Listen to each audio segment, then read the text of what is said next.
Hi there, my name is Signe Darpinian. I'm a licensed marriage family therapist with an intuitive and mindful eating center in the East Bay, California called My Way. The following is a little teaser to mindful eating. It's called Eating in Response to the Body's Wisdom, and I gave this talk at Rancho La Puerta. It's a spa in Tecate, Mexico, in January 2011. Some of what I pulled from is Janine Roth's book, Breaking Free from Emotional Eating, and any of the physiological aspects of intuitive eating that are talked about in this video are coming from the registered dietitians that I work with closely at my site. So I hope you enjoy getting started with intuitive eating. If you want more information, please check out our website at www.mywayfamilytherapy.com. And note that I'm spelling way, W-E-I-G-H. Take care. Eating within the first hour. After that, you want to eat with hunger.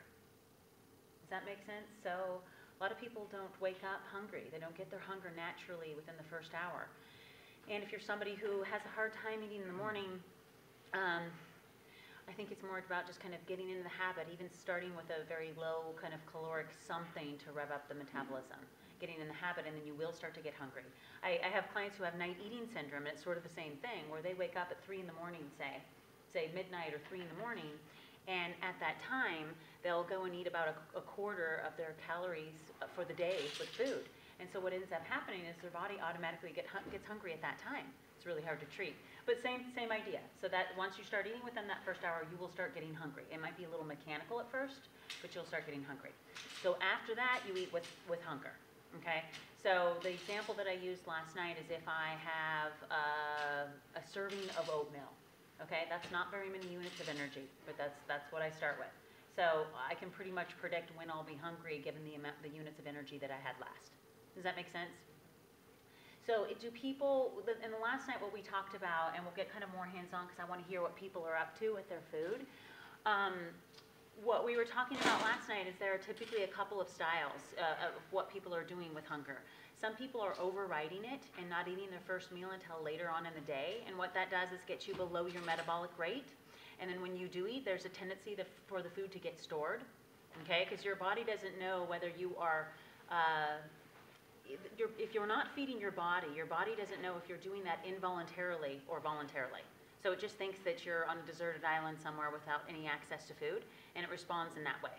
So the food, if you wait 4 hours, for example, typically what will happen is that food will get stored like, oh my gosh, we got to store it and kind of turn it into fat because I don't know when I'm going to get food again. And so that's sort of extreme. I don't know if that would happen in 4 hours, but just kind of giving you an idea. A couple different styles that we talked about last night. I told you that in the history of me, so before intuitive eating, I was somebody who ate for hunger to come. So our scale of 1 to 10, I know people heard it, but it would be good to hear again, I'm sure. On the scale of 1 to 10, I'm defining a 10 as totally stuffed, okay? Just super uncomfortably full. I'm defining an 8 as the beginning of full. You definitely feel it in your stomach. You feel pretty anchored by your food. Not uncomfortable, but you can definitely feel it. I'm defining a 6 as satisfied, room for more, but a comfortable stopping place. So that would be ideal for where we would want to stop. Okay, and a 3 is authentic appetite. Okay, so that's when you get the first hit of grumbly or however you experience hunger. 2 and a 1, and your hunger has subsided. So now you're kind of getting below your metabolic rate. So that's when people say, oh, I was hungry, but I'm not hungry anymore. Yes, you are. It just went into a different zone. Did you? Okay.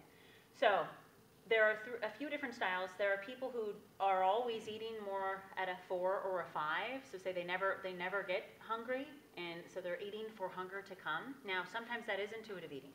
If it's somebody who has low blood sugar, hypoglycemic, there are different medical conditions or nutritionally sensitive diseases that would require you to eat a little earlier than a 3, okay? But for most of us, authentic hunger, so appetite is the most obvious time to start. So some people eat for hunger to come. That's what I used to do. Other people wait way too long and finally eat, however many hours later. And some people are already eating with hunger, and this just might be a validating class. They're like, well, yeah,